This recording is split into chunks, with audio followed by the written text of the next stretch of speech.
How to process raw fleece. So I purchased some, this was 3 pounds of Romney Corriedale fleece. That's the sheep breed. The sheep's name was Jack. I bought it last spring at the Shepherd's Harvest Festival.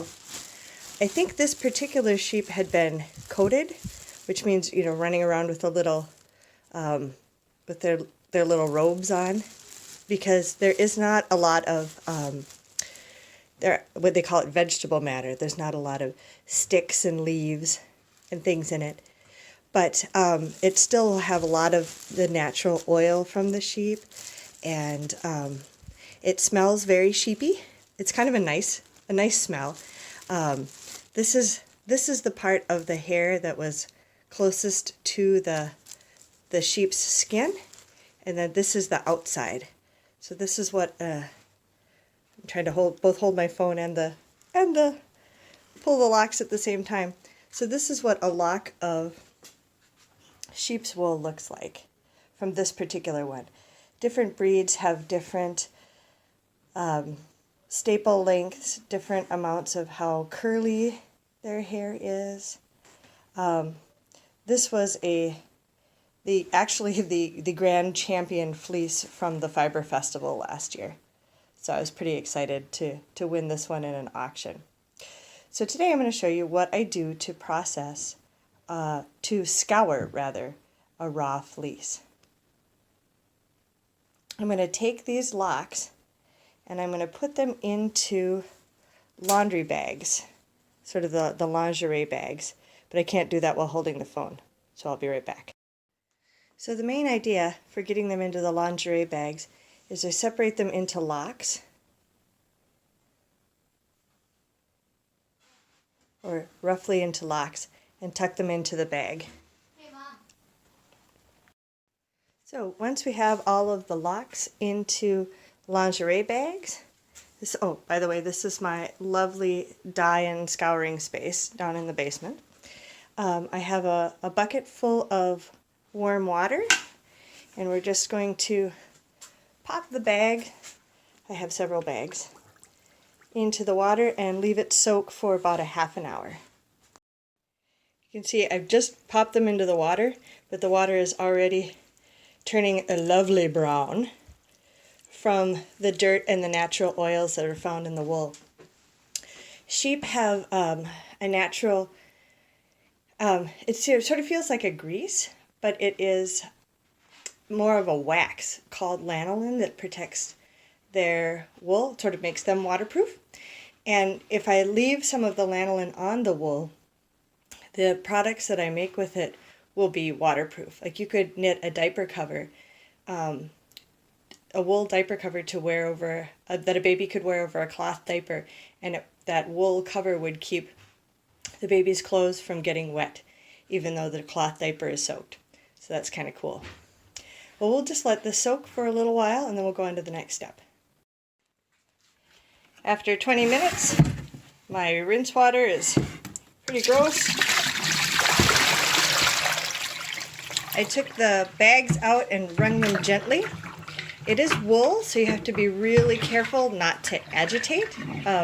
If I wring and squeeze and rub them too much, it will felt. So now I'm going to refill my bucket and add a little bit of soap. We're going to add a tablespoon of Unicorn Power Scour to the water, and then put them back in to soak for another 20 minutes. So in the soapy water, the surfactant from the soap will get the last of the lanolin and the dirt off of the wool locks. And then it'll take about 4 or 5 rinses. So I'll take them out, squeeze them again, fill up my bucket with clean water, soak it for about 20 minutes. Oh, and I am using hot water. The idea is to try to keep the temperature consistent, so I'll put a lid on my bucket to try to keep the heat in, so that when I refill it with hot water, there won't be a big temperature change. To felt wool, you need to have temperature change, so you go from hot and cold and hot and cold, and then agitation. And soap helps too. this is a soap that is not as likely to felt as like Dawn detergent, for example. So we'll cover this up and I'll leave it for its 20 minutes and then I'll start the rinse process. All right, I've been changing the water and soaking it in the rinse water, clean rinse water all day long, switching it every half an hour or an hour or so. And my rinse water is looking pretty good right now. So I'm going to take it out and I'm going to run it through the spin cycle of my washing machine. So I take it out and gently give it a squeeze. Squeeze out some of the excess water. I never want to wring it because I don't want it to felt. And I pop it into my top loading washing machine and set it on spin cycle. We don't want to wash or rinse or otherwise agitate. Just a simple spin cycle to spin out some of that excess water.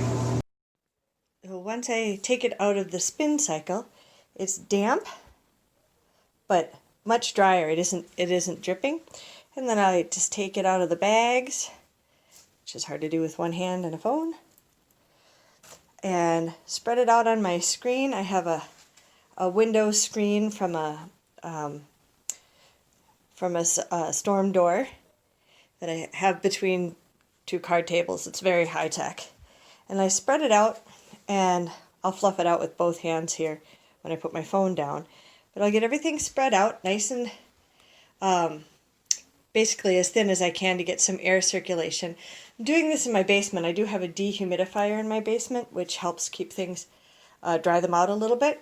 You can do it outside, but since I only have one layer of screen, I don't like to do it outside in case it blows away or the birds decide it's going to be good nesting materials. But this is some that I did a few days ago, and it's nice and dry, and I can pull these locks apart. So I could spin right from the lock if I want to, or I'll be able to comb it or card it into different preparations for spinning based on the type of yarn that I want to make. I haven't decided exactly what I want to do with this whole fleece yet. Being it's the champion fleece, I want to have a really good plan in mind. But I thought I would do the cleaning and scouring so that it's ready to go. I'll do another demonstration of combing and carding so you can see how that works. And I'll do that on a different day. But for now, I will leave this to dry overnight so I can get nice fluffy locks like this in the morning. And I'll be ready to spin once I decide what I want to do with it. Thanks for watching.